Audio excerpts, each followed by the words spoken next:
trong bất cứ một cái nghịch cảnh nào, kể cả khi là mình vấp ngã nhiều nhất hay là có một cái điều gì đó nó bất hạnh đến với nhà mình thì mình cũng phải cố gắng vượt qua.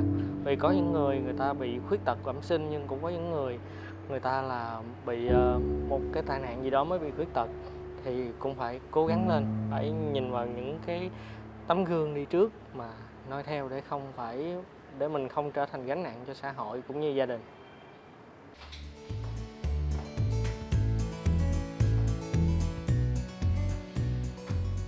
Those are the very sincere sharings from a blind employee at Noir Dining in the Dark restaurant. In a small alley on Hai Ba Trung Street, Kao Ward, District 1, Ho Chi Minh City, a chain of high-end restaurants and services directly served and interacted with customers by the disabled was founded by Anh Tu and Germ Doornbos, including Noir. Dining in the dark, the restaurant is served by blind staff, Blanc, restaurant employing deaf and hearing-impaired service team, flower shop run by hearing-impaired florists, Noir Spa, and Noir Coffee in the dark. All of that is not just a community business model, but has become a journey of social dedication through full sensory experiences.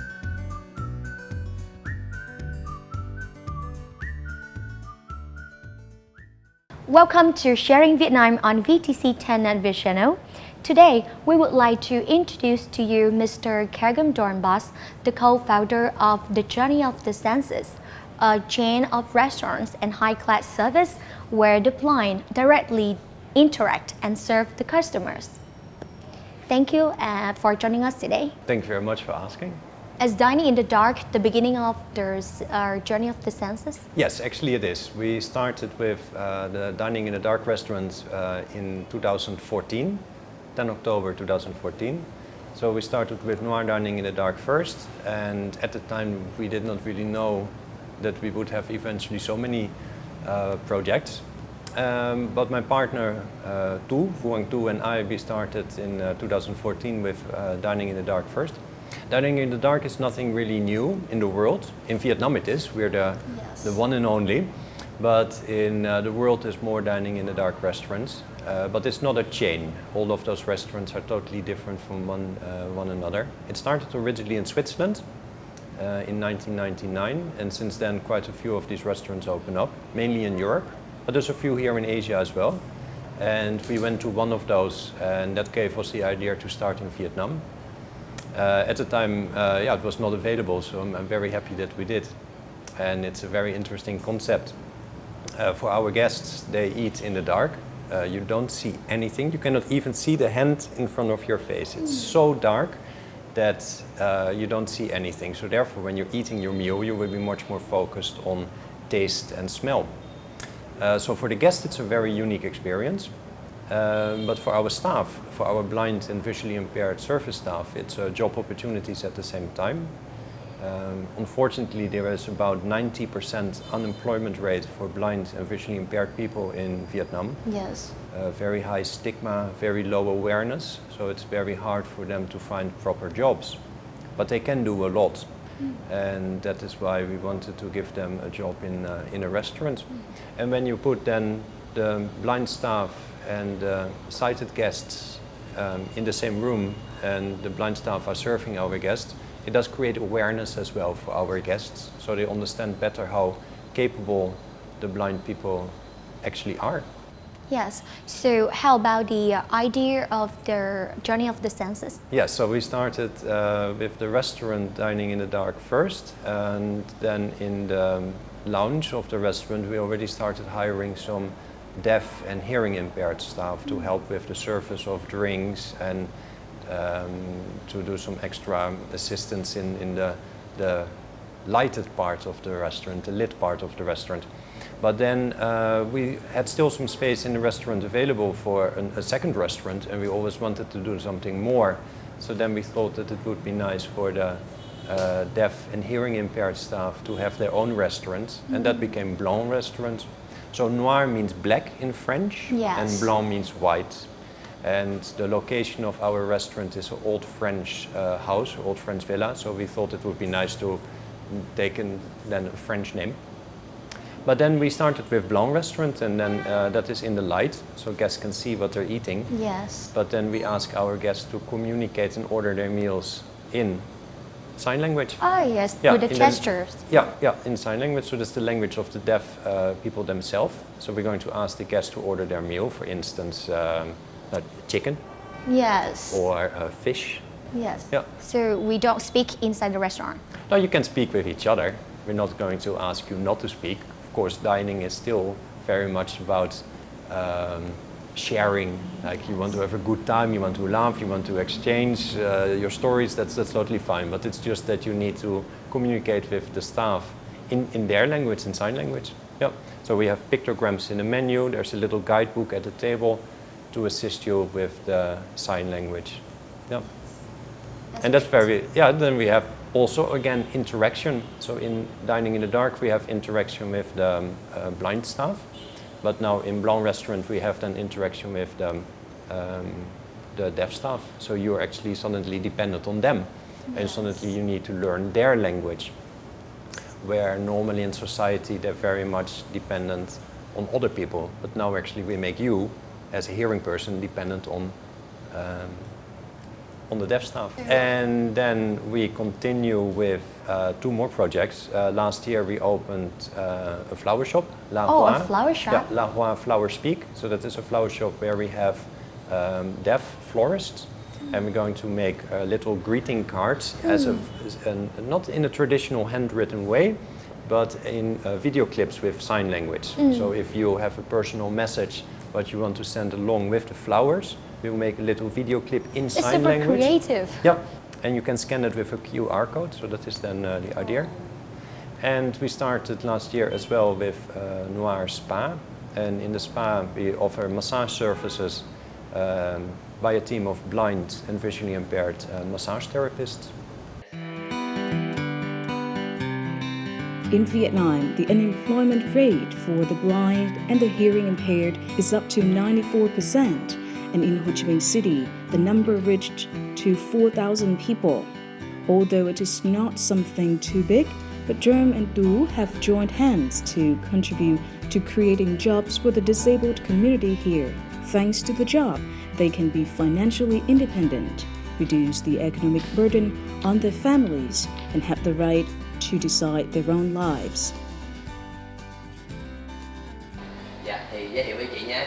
Đây là bạn Triết, rồi ạ, thì bạn Triết sẽ hỗ trợ mình trong buổi chiều ngày hôm nay. Chào bạn Triết, chào mình là Huệ.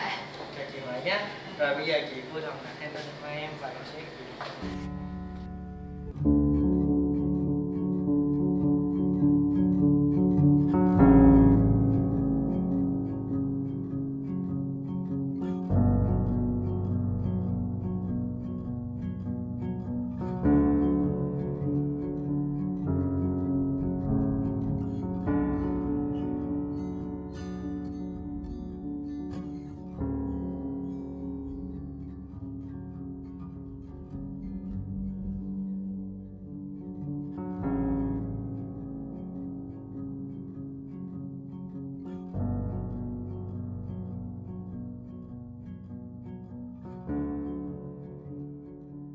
So I think that the journey of 6 years here is you have experienced a lot of things.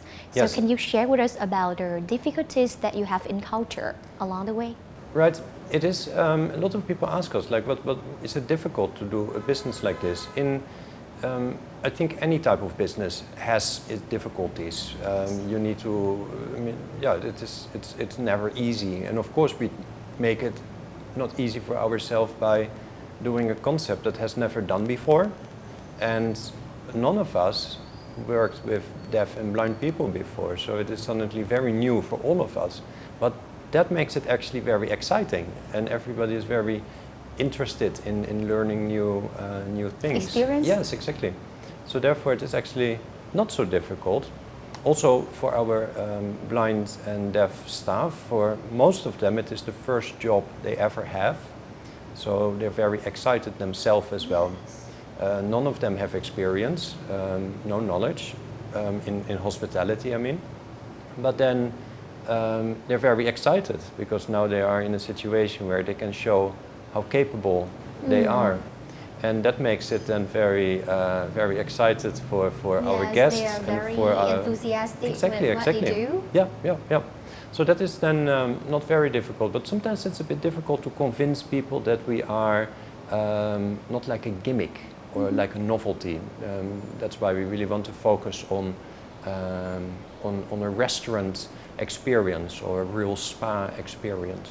Yep. Yes, so you're talking about you want to prove your real quality of Exactly. the restaurant and Exactly, also other exactly. things. Yeah, and we really want to showcase that it is not impossible for a blind or a deaf person to work in a restaurant or in a spa. They can do. Yeah.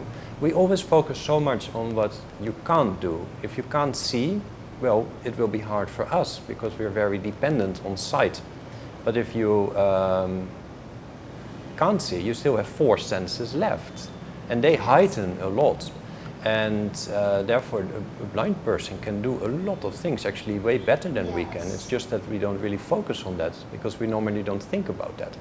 So that is why we like to show that it is definitely possible to work with a team of blind and deaf staff in a restaurant. I think that's really unfair if you judge somebody just because they don't have one of the senses that normal people do. Indeed. And we always focus on what people cannot do, but we never seem to understand that there's still a lot they still can do. Yes. And I think that you are teaching people, you educate people to build a trust for people, right? Yes, exactly. And that is really great to me. So, as I know, you are the first one who built up the model of dining in the dark in Vietnam, right? So, what did you do to make people become loyal? Well, we have a lot of guests who are coming from overseas. Most of our guests are from the Asian region, from Australia, from Europe. We have quite most of our guests come from overseas. So most of the guests come one time and most likely never come back. But we do actually have quite a lot of guests living here in Vietnam and in Ho Chi Minh City who are actually coming quite often as returning guests, yes. So what we really want, we don't want to get people the idea that we are a gimmick or a novelty. So we really want to focus on professionalism. We really want to show that it is a restaurant experience or hospitality experience. So therefore we want to focus on great service, great food. Of course it's up to the guests to decide, but the philosophy of the place is indeed to take care as guests, as guests, indeed. So we want to make sure that it is a professional restaurant. It is a unique experience, and for some guests that can be a little bit strange, especially dining in the dark. That is sometimes, for some people, a little bit strange, which is true, because we are very much used to light. It's always around us, and if we have no light, then we turn it on, or we bring light along with us as a flashlight or so. But if there's no light, you get a little bit, you feel strange, and that's totally true. We're not used to that. But therefore we want to make the guests feel at ease. So before dinner they will play a little game, and we will give a proper briefing on what to expect. And then again, just focus on professionalism, make sure that there's nothing strange in the menu, for instance. The people feel at ease, and therefore they will take it more, they're more likely to enjoy the experience, because it is very fascinating. I have to say that congratulations, because you have built up a lot of beautiful things here, because you sent a lot of meaningful messages for the people. Thank you. Yeah. And thank you for joining us today with the valuable information. Thank you very much. Xin chào, and I'm very happy to be here. The time for the show is up. Thank you for watching, and see you next time.